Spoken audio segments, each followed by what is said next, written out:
each passing year, our love, at least my love for food, keeps on getting deeper.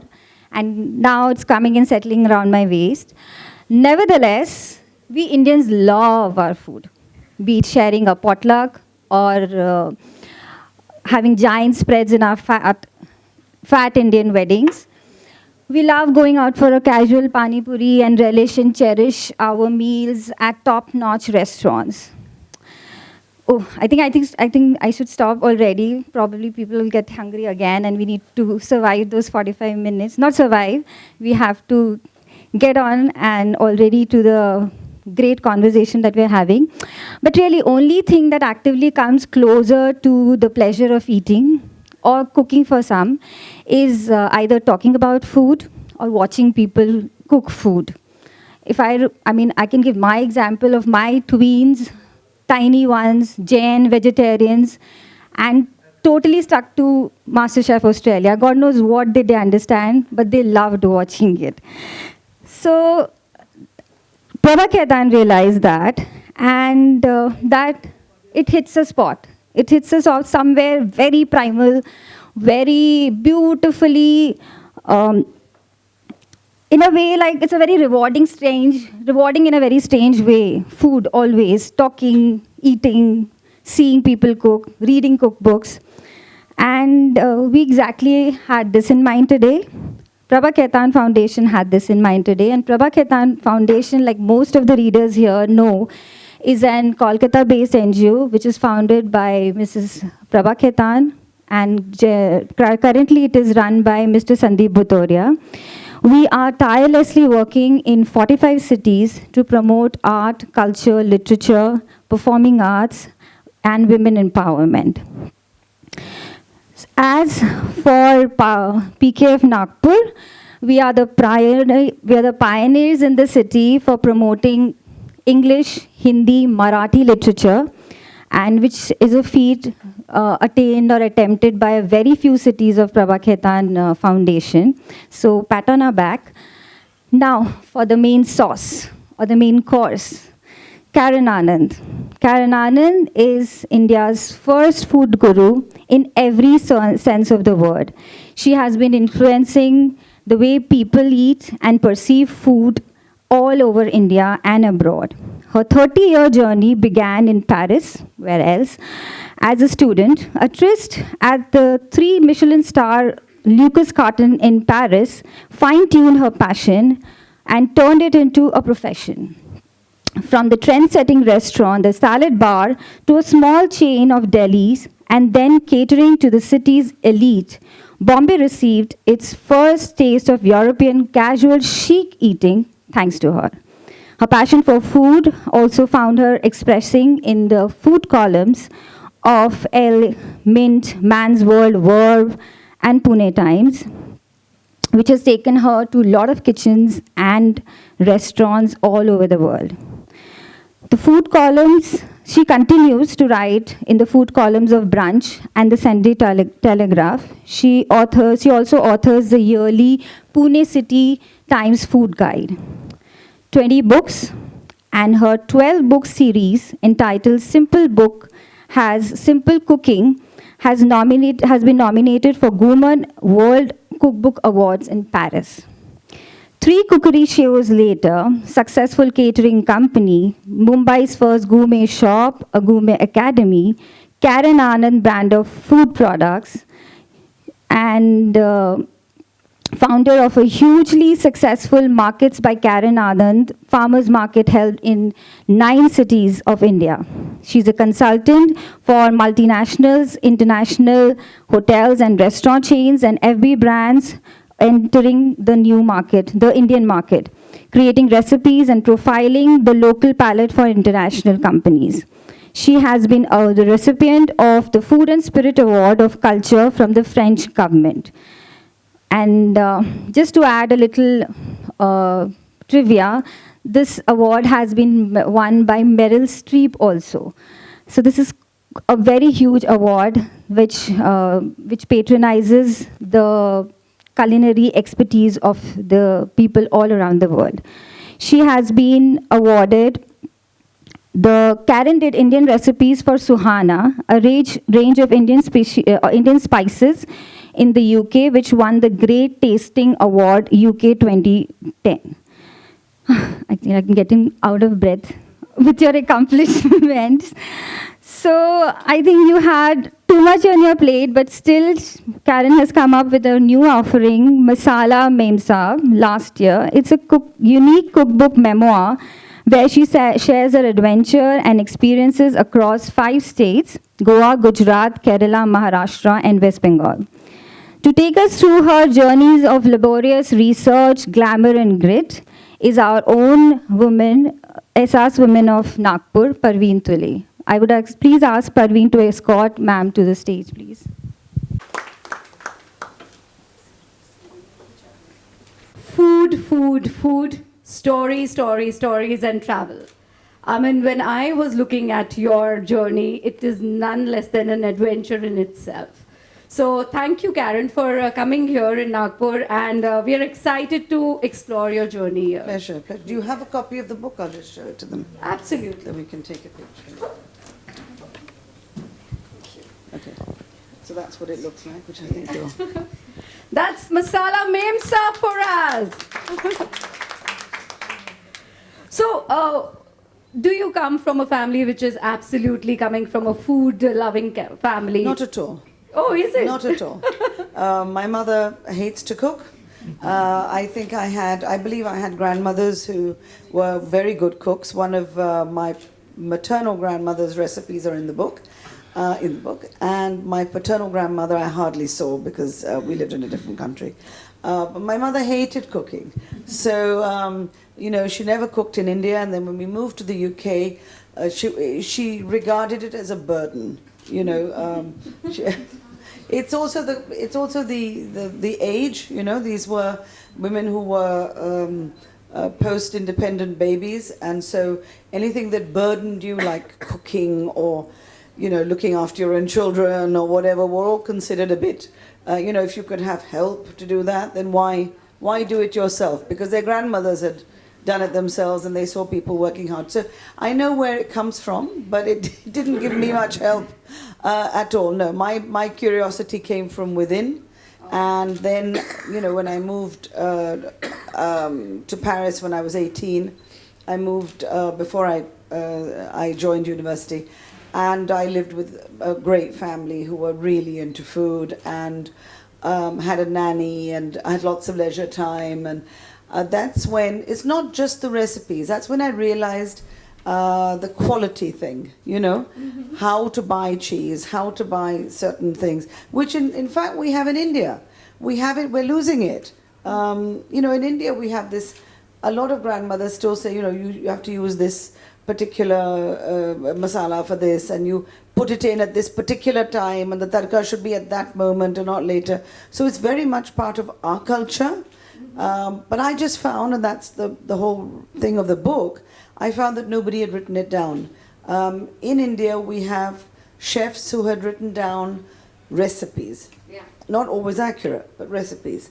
And I'll be a bit daring today and say all sorts of things that you might not have heard, but lots of chefs write recipes, and the recipes are tried out by someone in their staff. They're not doing it themselves. And then you have people who write beautiful prose on their life, including food. But we had never seen in India, of course there are many books abroad, but we'd never seen in India, I think, what's called a culinary memoir. So recipes, stories, and of course my story. Yes. So, what was your introduction? Like, how did you, what was the cuisine that you got curious? Which was the first cuisine? French. Well, I started doing a bit of Indian in the UK when I was studying. That came after Paris. And, I took Madhu Jaffrey and followed Madhu Jaffrey's recipes, and they worked. They work really well if you're living in the UK, because she gives you little alternatives. And I think she came across food in the same way. She comes from a Delhi Kayast family, and of course she could do shows because she was an actress. So she was very good. There's a great story about how she got into TV, I'll tell you if you want. I know Syed, I knew her ex-husband Syed, late ex-husband, very well. Didn't know Madhu that well, I met her once or twice. But she did a great service, I think, to Indian food in that she got it out there, albeit mainly in the UK. And I followed her book, and I started doing Indian food according to Madhu Jaffrey, not according to my mother. So in this book, you also interpret that Indian food is very misinterpreted. Yes. So what do you mean by that? Well, I must say Madhu was a little bit to blame at the beginning, because when she started in the 70s, people really didn't know Indian food in the UK. It was curry houses run by Bangladeshis, mainly from Sylhet. They had just come to the UK, and they had to find something to do, and so they opened what we call their curry houses. So they were really not skilled. So it was biryani made in a frying pan, you know, one red curry, one yellow curry, one white curry. You know what I mean? Everything was curry.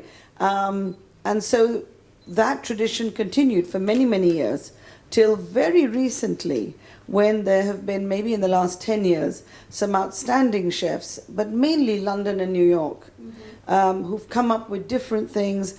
I've started, for clients of course, but I've started 2 restaurants in London. One is called Dishum, which is now a chain, and the other one is called Colonel Saab, which a completely different client, and we opened that in 21.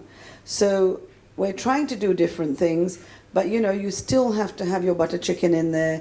You still have to have your chicken tikka in there. It's a bit, because that's what people love. Yeah. So we tried in both to do different things, and it is evolving, but it's nowhere near the depth of regional food that we have in India. Oh, that's brilliant. But also, like you have mentioned in the book, and the Western food with the Indian tadka, which is like giving it an Indian taste. That's what I do a lot, because when I travel, people say, you know, would you like to cook something? And I think, oh God, you know. And sometimes our food is really a bit what I call vernacular for everybody. You know, a lot of food, as you know, is based on memory. It's based on nostalgia. It's based on what our mother cooked for us, or in my case, grandmother, or whatever. So it may not appeal to everybody. It may appeal, for example, I don't know if there are any Gujus here, but there is undiyu in the book, okay? Now undiyu, personally, I don't love at all. But I recognize that for a Gujarati, undiyu represents a lot of things. It represents family, it represents togetherness, it represents cooking together. And my husband's paternal family is Gujarati, and so when we go to Baroda, it's this big story with the undiyu, which, you know, took me a long time to understand, because I didn't see the end result. I love vegetarian food, but that is not one of my favorites. But I understand that if you're living in Boston and you've left Gujarat and you yearn for something, it's usually something like undiyu in winter. Yeah. You know, you can get khandvi and dokla and all of that at these shops in New Jersey, but you know, can you get a good undiyu? No.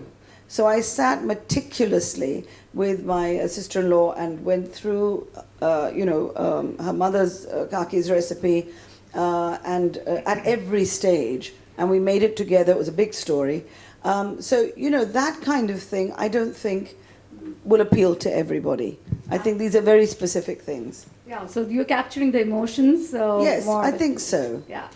So tell me one thing, when did you realize that food is what you would love to have your journey around, like becoming a columnist, also like having TV shows? So when was your aha moment of, this is what I would love to do? You know, people ask me, oh, when did you do this and when did you do that?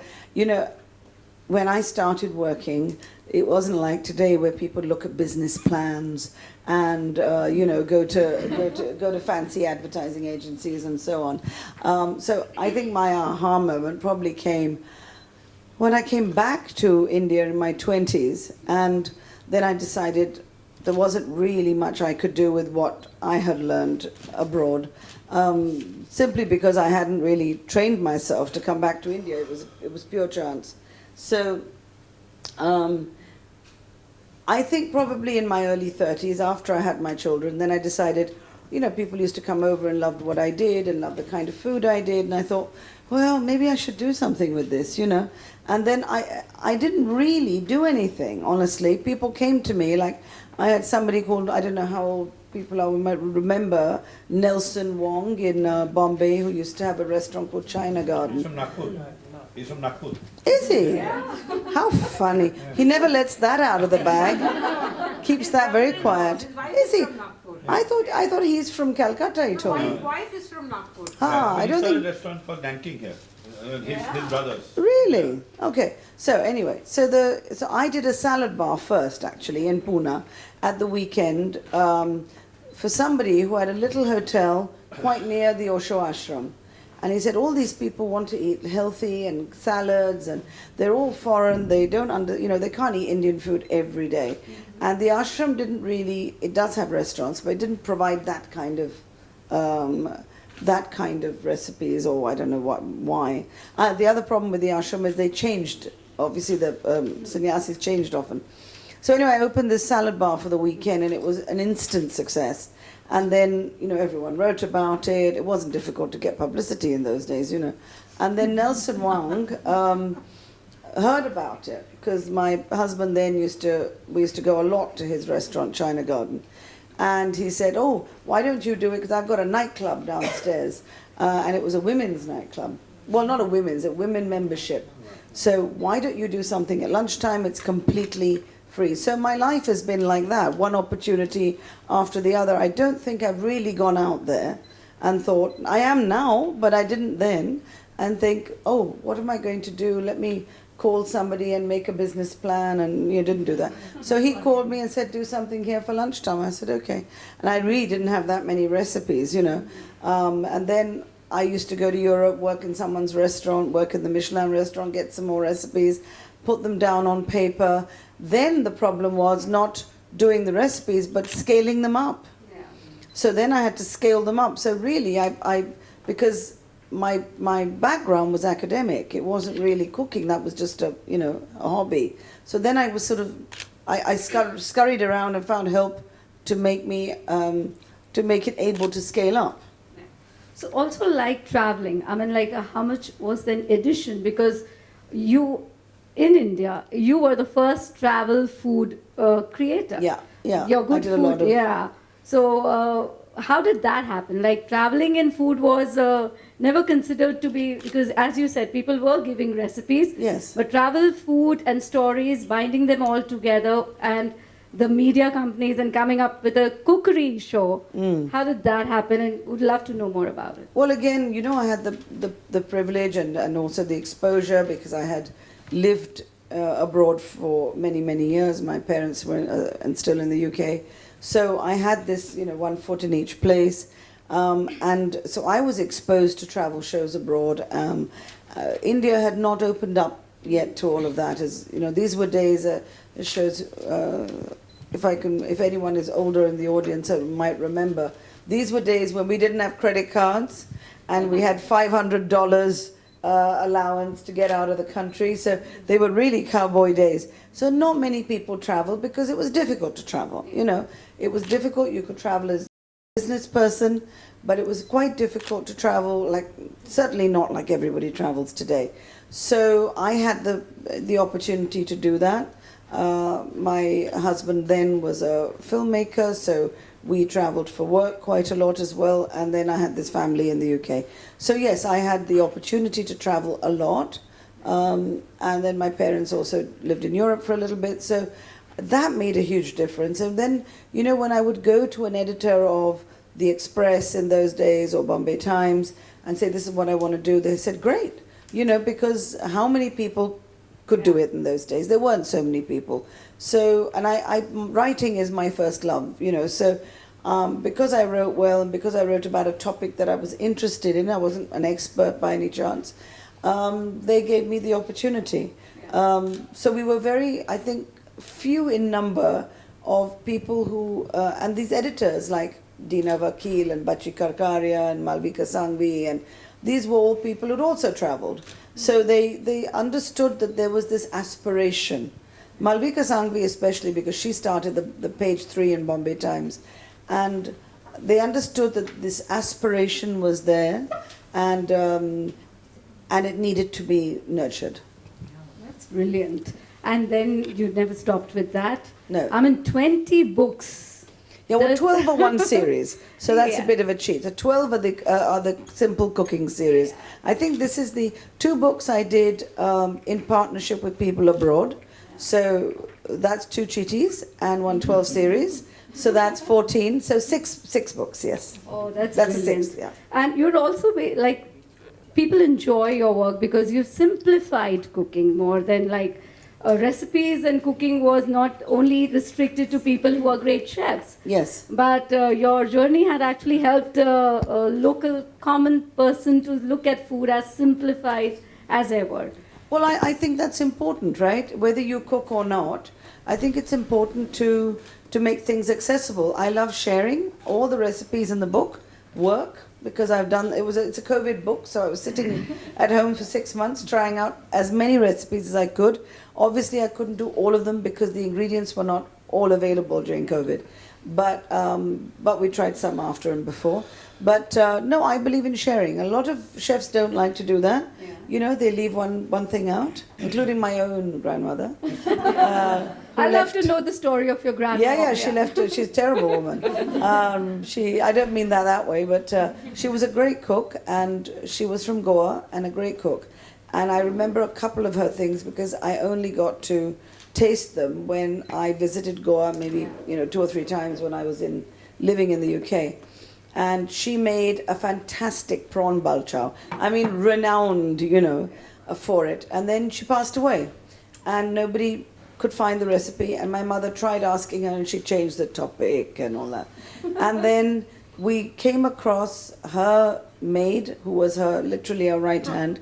She was then working with my mother's sister-in-law, my mother's brother's wife, and this lady could only speak Konkani, very simple woman, and she said, "You make it in front of me." I said, "Don't trust her to give you a recipe. Make it in front, and as she's doing it, you write it down."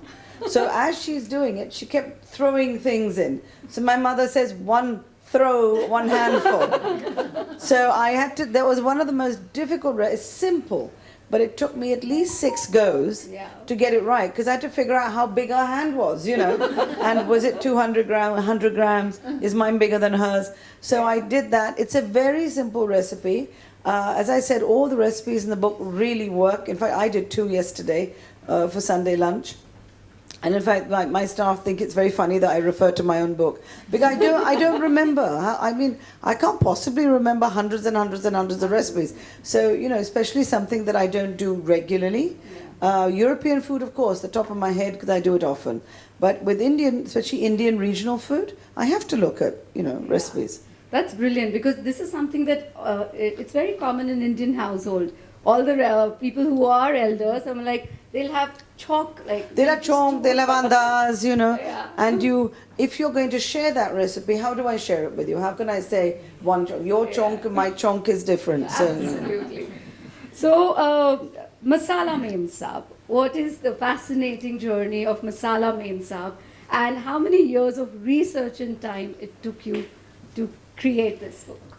Well, I've been collecting recipes since I was 18. So, not Indian so much, but I started a little notebook, when I was 18 and I lived in Paris. So, I started collecting European recipes first. Then, when I came back to India in the mid-80s, not so much then, a little bit later when I started doing cookery shows, so I got one show after the other. Traveled a lot around India with Good Food, Good Living, and all sorts of, Good Food Guide and all of that. And we did 52 episodes, so there was a lot of traveling, and then it was repeated. So I kept collecting recipes from people. When I tasted something nice, I said, "How do you make that?" And it got stored somewhere. I'm sure lots are lost. Got stored somewhere. And then during COVID in 2020, I realized I hadn't done an Indian book. I had, in my 12 simple cooking series, there was one called Grandma's Kitchen. And that became really popular out of the 12. All of them were good. The simple cooking for smart kids and the Grandmas were the 2 most popular out of the 12. And I thought, well, this is something I should do. And then a friend of mine who was kind of advising me on career said to me, you know, you have to do an Indian book. Get a book out there quickly. It's, you know, you haven't done one for a while. I spent 2 or 3 years doing a big book, a big coffee table book for the Hyatt. And unfortunately, that never saw the, I mean, it got printed and it's beautiful, but the Hyatt kept it for themselves. They didn't really publish. That was a bit sad because it was a labor of love. That took me 2 years. And so I decided to sit down. So actually the process of writing is quite easy for me. So the process of writing wasn't difficult and didn't take very long, but getting all the recipes together was a tough one. But because I was sitting at home for 6 months, I was able to do it. So actually the book took me less than a year. From getting it all together to then finding a great designer during COVID, finding someone, a photographer during COVID, all of these things were huge challenges. But it's recipes collected over 30 years. So which is your favorite memory while writing this book? In the book? Yeah. Oh, there's lots. There's another one, apart from my grandmother's recipe. You may know of this famous chef called Imtiaz Qureshi, who did a lot of work for ITC, and actually was the one with Jigs Kalra, who was behind Dampukt and Bukhara. And one day I was interviewing him, I can't remember, I think it was for TV, and he was giving us these really laborious recipes, and they were fantastic. But, you know, I said to him one day, I said, you know, Imtiaz ji, do you have a recipe that doesn't take me 1 week to find the ingredients and 4 hours in the kitchen with help?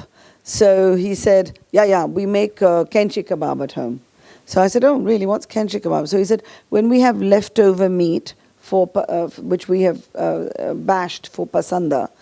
Sorry, vegetarians, because this is a non-veg recipe. But we have this bashed chicken or meat or mutton. And what we do is, it's leftover and we've made our pasanda.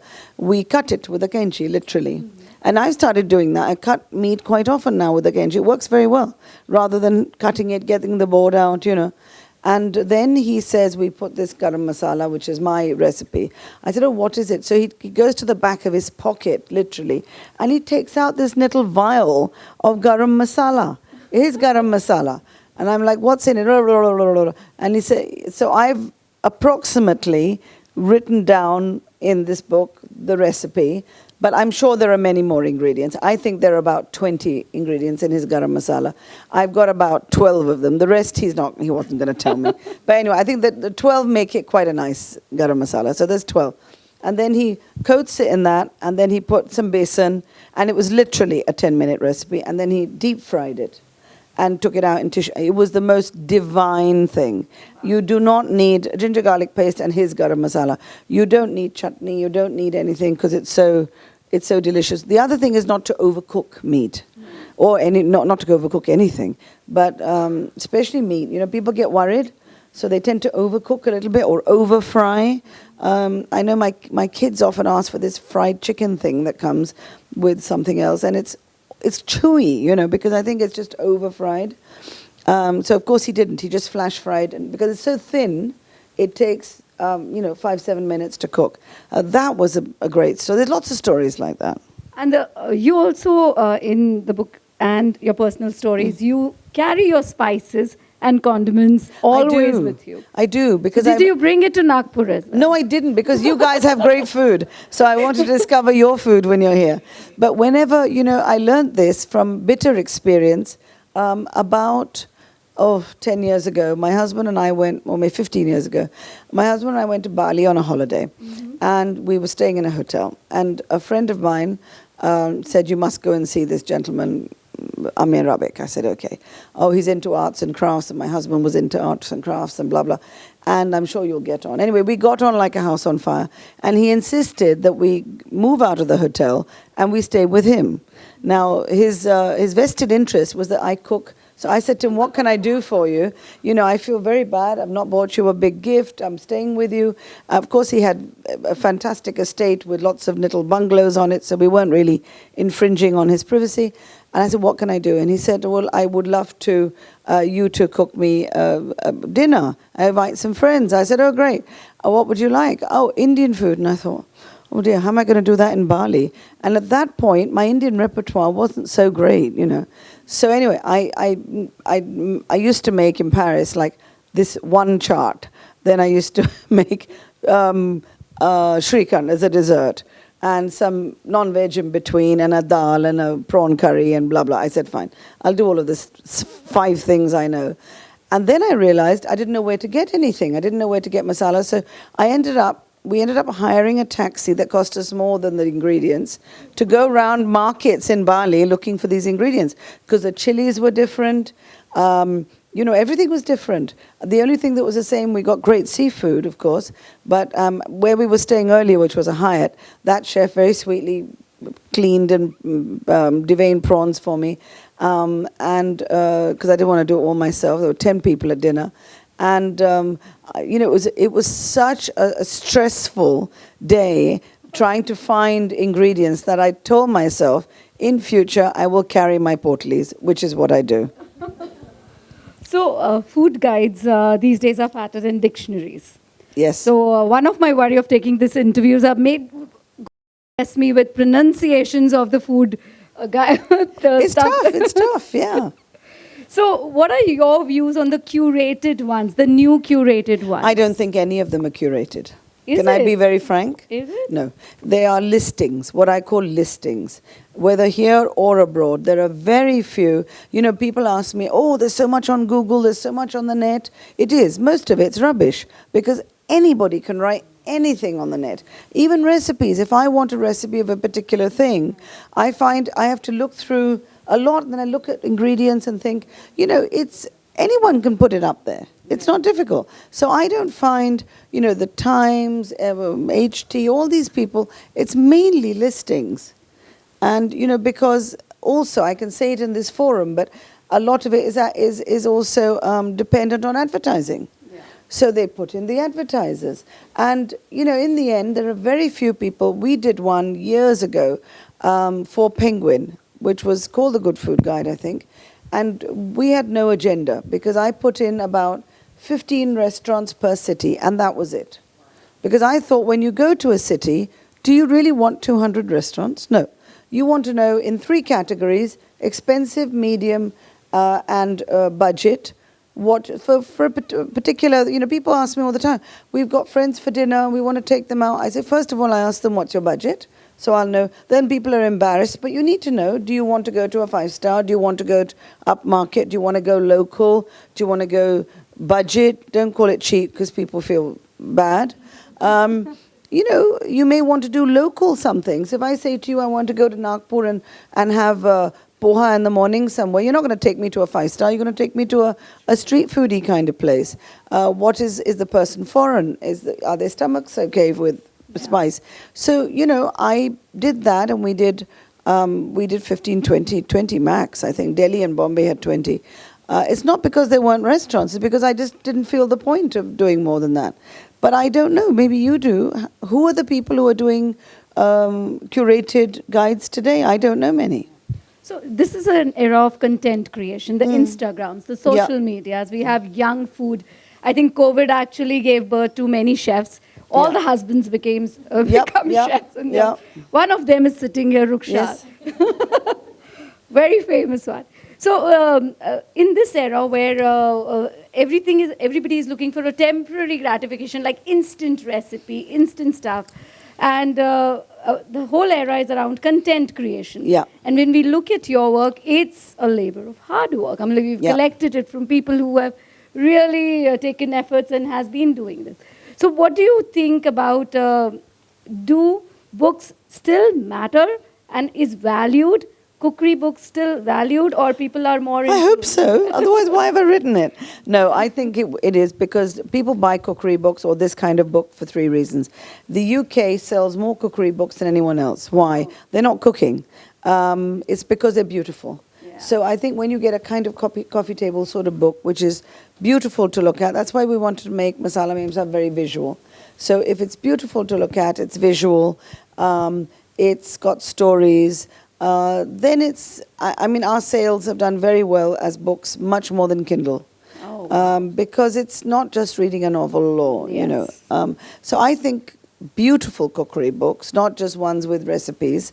If you see any of the ones abroad, Nigella's books or Jamie Oliver's books or Nigel Slater or Claudia Rodin, who's one of my favorite writers on Mediterranean and Middle Eastern food, they're all very visual books. So I think when they're visual and they're beautiful pictures, people will collect them. Love it. So great. So now we have less time. Let's do a little rapid fire round. Oh, okay. With quick rapid fire answers. So what do you prefer, Reels or YouTube? Reels. Reels. So Shah Rukh Khan apparently only eats cut up tandoori chicken. Do you have any such dietary requirements? Personally? Yeah. Well, whenever I'm traveling, people get very, apart from tonight, people, if I'm staying in a hotel, I usually eat also tandoori chicken. Or I have a soup. And people will say, you know, don't you want to order something a bit more exciting? But no, I have a soup. And which I is have your, room service. What is your all-time go-to food? Oh, probably dal chawal or khichdi or something like that. Yeah. Pure, like that's, Yeah. I mean, that's, I think, the soul food for most Absolutely. of us. Yeah. If you are the masala mem sahab, who's the sahab from the culinary I don't scene? know. You tell me.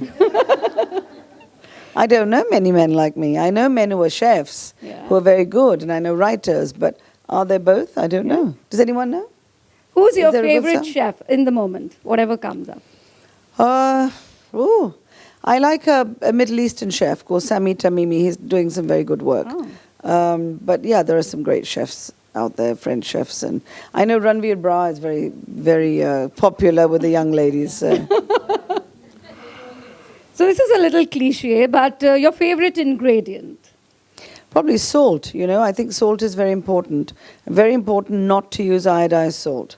So I'll talk about that later personally. But I think salt is good sea salt or Himalayan pink salt or whatever is natural. It makes or breaks a dish. Awesome. So butter chicken or chicken tikka masala? Chicken tikka masala. Oh. And who do you want to cook for from Bollywood? Bollywood? Yeah. Who would I like to cook for? Yeah. Oh, God, I don't know. One of the actresses, probably, not the actors. Although Shah Rukh Khan, I think, is a great favourite, isn't he? Not Amitabh Bachchan, because he's vegetarian and very, very strict. And now he doesn't eat much anyway. But I think one of the Umfi, you know, Deepika, one of the Umfi girls. They should probably know this very quickly. To vegan or not vegan? So Not vegan. awesome. I'll tell you why. Yeah.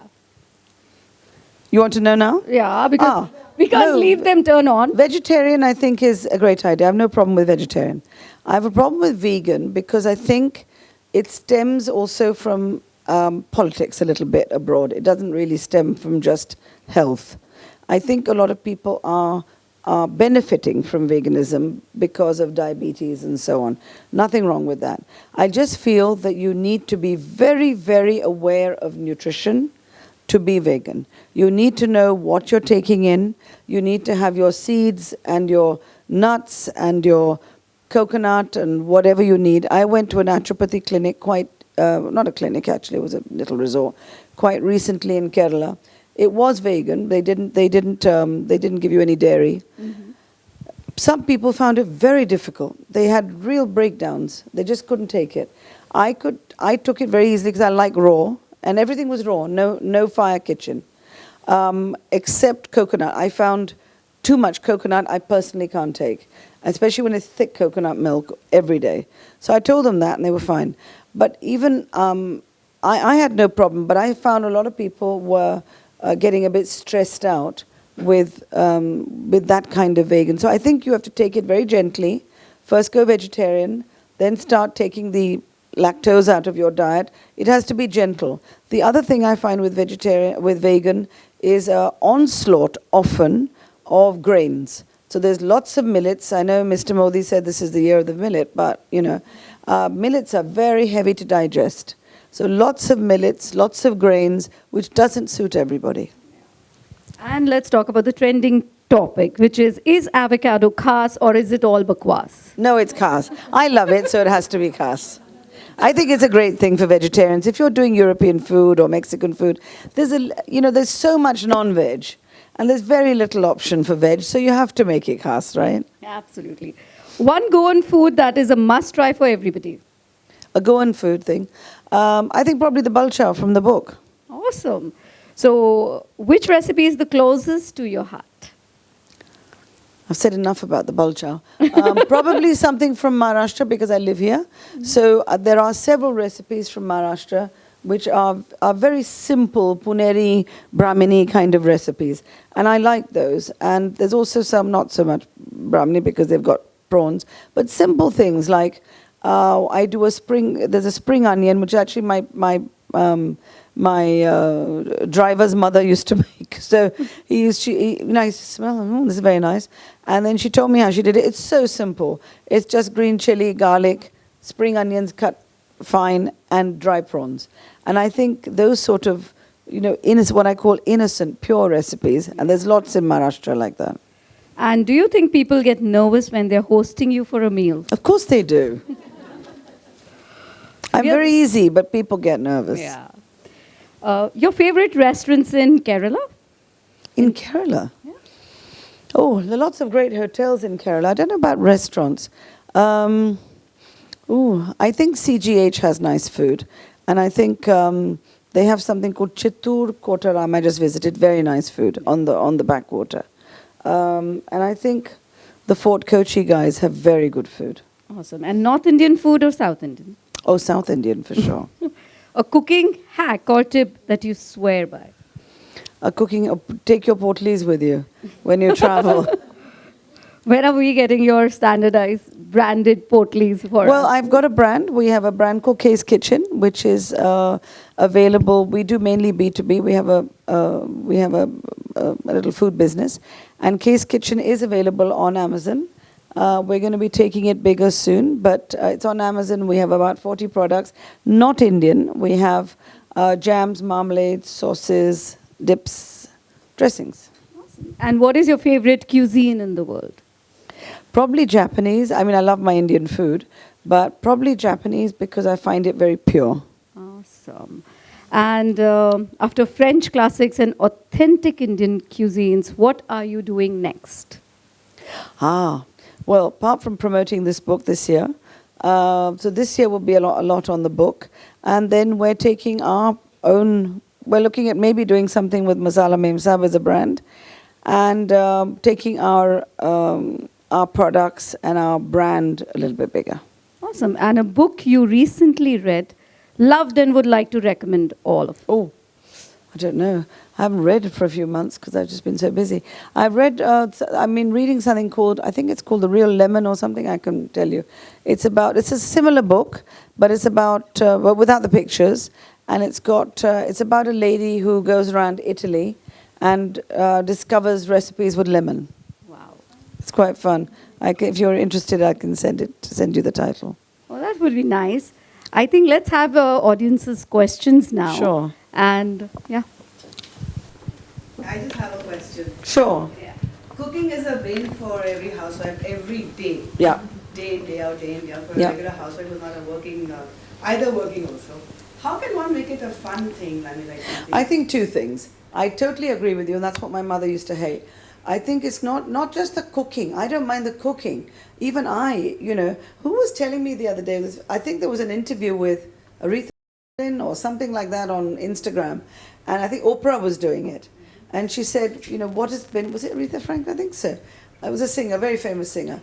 And she was saying, Oprah said to her, what is the most challenging thing in your life? She said, what to cook for dinner. Nothing to do with the manager or her career or Las Vegas or her record label, nothing, what to cook for dinner. And I think that it's not just cooking, right? It's also thinking. I mean, I left this morning thinking, what's in the fridge for the husband? I mean, why am I doing it? But you do. Yeah. So I think two things.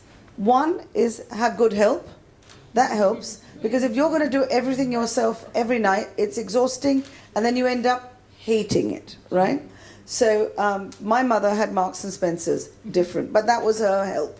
She had Marks and Spencer's that did everything, you know, and she just sort of put it on the table. But I'm not saying you do that, but I'm just saying, or that you have everything cut up. But at least if somebody preps for you, if they chop and cut and keep it in little bowls with a little thing on it, and keep it out every evening, which is what my girl does. But I have to think about it, and then tell her at about 5 or 6 o'clock, oh, we might have that. Then, of course, you have people in the household who say, oh, I don't feel like that today. You feel like slapping them, right? So I think if everything can be prepped, the main things, because I don't believe in, I know there's so many cloud kitchens opened up during COVID, and I would like to encourage them all, and I talk about them, but I don't want to order in every night. And I hardly order in. I go out to eat because I think it's an experience, but I don't like this ordering in. The kids do it, but you know, not even once a week. I just don't like it. So I'd rather cook at home. And I think if you can get help, that's one. I think secondly, if you can get a bit organized in your head, we have to be, about not the cutting and the chopping and the cooking. That's just the menu. That's the biggest thing. The biggest thing is the menu, because no kid. I'm sure a lot of you have children, and and husbands, and they don't want to eat the same thing. You know, in the old days, I'm sure there was your dal bhat roti shak every day, and nobody made a fuss, right? Because that was what was made every day. Now we have Mexican and Chinese and this, and everybody wants a different dish, and it's tough. It's tough for us. And I think as much as I think for women who work, it's even worse, because we've got all of that to do outside the home. And I find very few husbands, not just in India, I'm talking the world over, all my friends in the UK, none of their husbands help with planning a menu. In Italy and France, a little bit different. Men do, because they're very kind of shaukin about it. They like to think they're choosing the wine and choosing the cheese and choosing that. But in the UK, US, they are useless. So there's no point relying and no point blaming, that poor man and saying, you didn't do this and you didn't do that and you should be doing it. They can't. It's not part of their DNA, a lot of them. So the main thing is just make life easier for us. You don't want a nagging, you don't want to be nagging. Men hate that. So forget that. Let's just get on with our lives. Let's help each other as women. I think plan for the week. Now, for example, if you know it's going to be warm, it's warm this week, you're not going to want, a sort of soups and stuff in the night, because it's not that cold, right? So you plan basic menu, go to the market or see online. I buy such a lot online now, and see what's available, and just kind of plan I know it's hard work, just plan your menu for the week, tell your help at home, make sure you get good help, that, it is possible. That this has, I know we all complain, but it is possible. A lot of it is training help. And a lot of the help we have nowadays, unfortunately, are not really cooks in that way, or they're not, they just do something, So it's a different era. At least we have help. I think our children won't have it. So we have to tell them, this is how I want an onion cut. This means chop, this means slice, this means fine chop. And I think if we tell them all of this, we have to spend lots of time on training and hope they don't leave. Because it's a lot of your work going on this, right? So what I do, if one does leave, usually I've been very lucky, my girls don't leave, or unless I had a chap for 20 years, so that was very lucky. But they don't really leave for reasons, they leave for something like having a child or whatever, which is fair enough. I make them train the next one for 2 weeks before they leave, and then I can come in, because I don't want to have to chop an onion. But I think that we have to invest in that. Long answer, but It's more like a reality check. Yeah, we all have it. Any questions? Very nice. Very nice. Anybody, would like to I'd like to I will know ask the cheeses. Oh, we have a man. Take chairs for the men. So nice to see men. Thank you. I think you are expert in masalas. In our villages, they claim that if you make masala in Shukla Paksha, Oh, It lasts longer. And if you make it Krishna Paksha, it spoils earlier. look, there's all sorts of things. They say that women shouldn't make masalas when they have time of the month. They say all sorts of things. So I'm sure it's true. And why not? Why go against that? So I think, and there are some masalas that I get This some. garam masala Yeah, standard, yeah. we make I get I must take some back actually. I get this. No, I can't carry on the airline. I think I once carried masala back from Chettinad in my bag, and they confiscated it. So I think you have to check it in. But there are people that make masalas last for 2-3 years. Yes. And 1 year for sure. But I just had some Malwani masala, which somebody had given me. It's at least 5 years old. It lost its kushbu, but it hadn't gone bad. So I think there's something to be. I think good masalas, there is an opportunity there, because most of them in the market are not so good. Sorry, there was something about cheese. Yeah, I wanted to know. Well, I'll send you a list, because I still, although I don't have the cheese bazaar anymore in Bombay, but I still do a lot of work with cheese makers. Sharp Indian cheeses. Little Oh, they are fantastic cheeses now. So I'll tell you quickly. But I'll write it down for you. There is 2-3 companies in Bombay. They are online. They send, called Spotted Cow. They're very good. They do a brie and a truffle brie. Excellent. Yeah, they're very good. There's another one called LF Terrier, a bit of a mouthful, but she's very good. She's won awards. She does the best burrata in India. There is a priest in Bangalore who does fantastic burrata and fantastic mozzarella. Great story, because he is actually a Benedictine monk, and he went over to Italy for 7 or 8 years. And there was the name of the monastery he went to was called Vallombrosa. And so he calls it Vallombrosa cheese. He's very good. There is some people in Delhi called Kumauni Blessings. Nothing to do with Kumauni Blessings. They just call that because that's the name of their family temple in the Kumaon. And they make very good cheese. And there is a fantastic girl in Chennai who I do a lot of work with called Kase, Kase, and that's the German word for cheese. And she does very good hard cheeses. So she does, she's actually won an international award, and her cheese is now in the sort of Bible of cheese as a flavor. And it's a cheddar with lavender. It's fantastic. It is fantastic. I'll get them to do something, for you as a cheese thing. I'm sure she'd love to come. But her hard cheeses are second to none. The other ones are more soft cheeses. And the guy in Delhi, Kumauni, does a lot of this French-style cheeses, Reblochon, Brie. They're not cheap, but we don't have to carry them in our bags, and they're all sending, except the priest, who's a bit not very thing on couriers and all that, but the rest of them are all sending throughout the country. Thank you so much. But give me your thing, I'll send it to you. I think I've done an Instagram. Just go on, how many people are on Instagram? So just follow me on Instagram, because I think I've got a cheese, it's Karen_Anand. I've got a whole thing on where the cheese is available. Yeah, ma'am. Did you taste this chana poha of this hall? Not yet. Not yet. Not yet. So you must miss the good ehsas of this program. Definitely, we'll do that.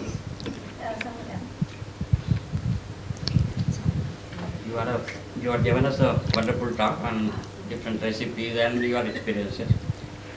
I stay alone and I cook myself. Very good. I don't have maid for me to cook and assist for me. And when I enter the kitchen, well, instantly I decide what is in the kitchen, what is otherwise available, and I innovate my own recipes also. Right. Karela, you must have heard. Yes. I tried and I made a sweet dish out of it, and I offered it to some. They could not identify that ये करेला का dish है. Wow. आलू के छिलके की chips बना के खिलाया. Well, they could not identify आलू के छिलके की चिप्स है. Wow. So like that. Well, good for you. Yeah, I keep on innovating. I think the problem that Monica was talking about, that women have, One is that there is an assumption. And I enjoy. Yes, good, you enjoy it, but not all people do. I'm not saying women or men are separate here. Not all women do, but because we're lumped with this, Responsibility. well, responsibility, yeah. We have children, we have husbands, and so even those who, a lot of women don't enjoy it, but they have no choice. They have to, do it. So that becomes the tough one. So I think It one is should an enjoy mandatory thing while for women, cooking. not for men. It is by choice that men go. Correct, that's why you can enjoy it. For People ask women, me, it is not by choice. absolutely, and people say to me, oh, women chefs, men chefs, blah, blah, blah. The point is, Men are cooking better than women. no, I don't think they cook better. I think they get paid for it. It's different. Men get paid for it as a chef. I have male chef friends. When they go home, they don't cook. They're very clever. Their wives cook, or they have somebody else cooking, or they eat in the hotel, but they don't cook at home. It's different. What I mean by paying for it is that they make that their profession. So because they make it their profession, obviously they're good at it. And there are some women chefs now, undoubtedly, not as many as I would like, but it's just a simple, practical thing. It's a very tough place to work, the kitchen, the professional kitchen. And chefs work long hours. They work 12 hours, 14 hours. It's a long thing. It's not that, I don't think it's men are better or women are better. I just think it's a long day. And if a woman wants to have children and wants to get married, it's difficult to do a 14-hour day and come back home. You have to have a very supportive family system to be able to do it. I think there are some fantastic women chefs. It's just that we're divided, trying to do multitask several, but the men who are good because that is their professional. That's all they do. And when they come home, they don't necessarily do it. They don't do, period. They don't. That is a duty. No, I mean, some might, I know Kunal Kapoor is a great friend. Yeah. He sometimes dabble, he's great. But he's a professional chef. It's different, And then he comes on camera and he's very good at all that. But I don't think he does do cooking on the road, and he goes out with friends and they go to a dhaba somewhere, and But as somebody said, it's because they want to do it. Yes. It's not because they have to do it every night. That's the thing. That is the difference, main difference. Yeah. And do we have And a also, question? the style of food, I think, has to change. I think Indian food is fantastic, but it's very, very laborious. If we're looking at normal Indian food every day, it's, you've got your one dal, one pulse, one rice, somebody making fresh rotis, one or two sabzis, then you've got dahi and salad, and that's basic. So I think it's a lot of food every day in this day and age. I think in the old days when we had joint families and everybody partook of that, it was different. But I think I don't see anything wrong with a sandwich with good bread. If you have good sourdough bread and a good filling, vegetarian or non-vegetarian, I think that's fine for one meal. You don't have to have this whole laborious thing twice a day. I think that's how we have to change. We complicate our lives. What do we do abroad? Why foreigners, a lot of Americans especially, are unhealthy is because they eat processed food. But if you I eat a big salad for lunch when I'm abroad. If you eat a big salad for lunch with nice bread on the side, nothing's wrong with it. I think if we can simplify our lives, to answer your question, somebody's question about, doing it every night, if we can simplify our lives and do a one-pot meal. One dish. One dish. I know. I mean, nothing wrong with that, I think. Let's see if it works and if the husbands agree. In Brahma Kumaris, we give a lot of importance to cooking. It is treated as meditation. Yes. The lady or gents who are cooking, they're giving service. Divine enters to our body through cooking. So we have that. They don't eat outside and they cook with full emotions, with the memory of the God. Well, temple food is very special. And as you know, Yeah. ahar or vichar, they go hand in hand. Yes. No, I totally agree. But this lady had a point that, when you're in a temple and you're cooking very special food, obviously your love and your energy goes into that food. But when you have to do it 7 days a week, yeah, by Sunday, you're not so spiritual. And on Sundays it's a bigger meal because everyone's at home. So you have a bigger And you want a day off, And right? there is a species which actually finds cooking as de-stressing. Yes, yes. I think so. I think there it can be. But I sometimes find it distressing if I want to do it. Exactly. Not If when I'm in you the want mood to do something new, and I can order the stuff, and I know I've got time to do it, and I'm relaxed. Yeah, it's lots of ifs, but not on a daily Yeah, but basis. you're I talking agree. about dieting all the time, and yet food is such a huge issue in every Indian home. It is, but it's also because of the kind of food we eat. I mean, I find it even abroad. Friends of mine who only, are cooking for 2 people, and when I'm thinking of a girlfriend who wrote to me yesterday, and then she said, "Oh, I'm going on holiday, so thank God, no cooking for a week." But she only cooks for her and her husband. But you still have to think about it every night. And I think if there are girls together, or women together, maybe, I don't know about children, sometimes they're fussy, we'll put together something. But I think often, often traditional men do want traditional food. So they want that, 2 or 3 things, and that becomes the chore, the tedium. So one question I would like to ask you, what's your take on fusion food? I don't like it. I thought so. No, I think borrowing is a good idea. I think it's nice, for example, when I go, I like Bengali spices, I like my goda masala and whatever. So when I go abroad and I take my potlis, I do sometimes, I can't find Indian vegetables. So I don't necessarily go to a city like London or whatever, then I go to my Indian restaurant. But if I'm in Italy or something, so what I do is I take my panch phoron or something, and I kind of know it goes with broccoli, or it goes with potatoes. And I do a tadka of that masala with broccoli or with whatever, and it's delicious. So I do that quite often. Panch phoron and aloo. Panch phoron, panch phoron aloo, panch phoron broccoli. Try, it's delicious. It's really good. So I do that.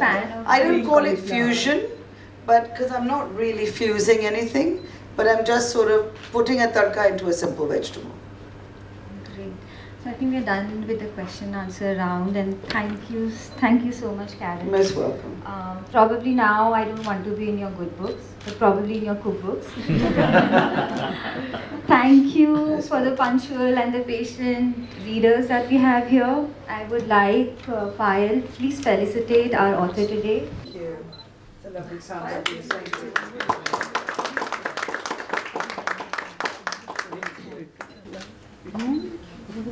I want to convey my gratitude to Radisson Blu for our hospitality partner, Lokmat, our media partner, and Prabha Khaitan Foundation for having faith in Nagpur team. And you can come one by one to get your book signed with and talk to Karen now. Thank you for this. I love Kanta. On your seat, I will be calling out your names. Please come, get your book and get it signed by Karen. I just took her into the punches. Karen, thank you so much for all this, sweet things what you have said. But still, I'm stuck with my own question. With 8-10 people in the home, everyone wants something different to eat, 8-10 different dishes, and still with the same thing, cooking at home and coming to, me and my mom-in-law every time, Bhabhi, aaj khane mein kya banega? Bhabhi, nashte mein kya banega? And still we have to go back and tell, aaj khane mein kya banega? So the question is still there, but thanks a lot for your book and a lot of recipes. We'll be trying for them for sure. And here I'm sitting getting punched.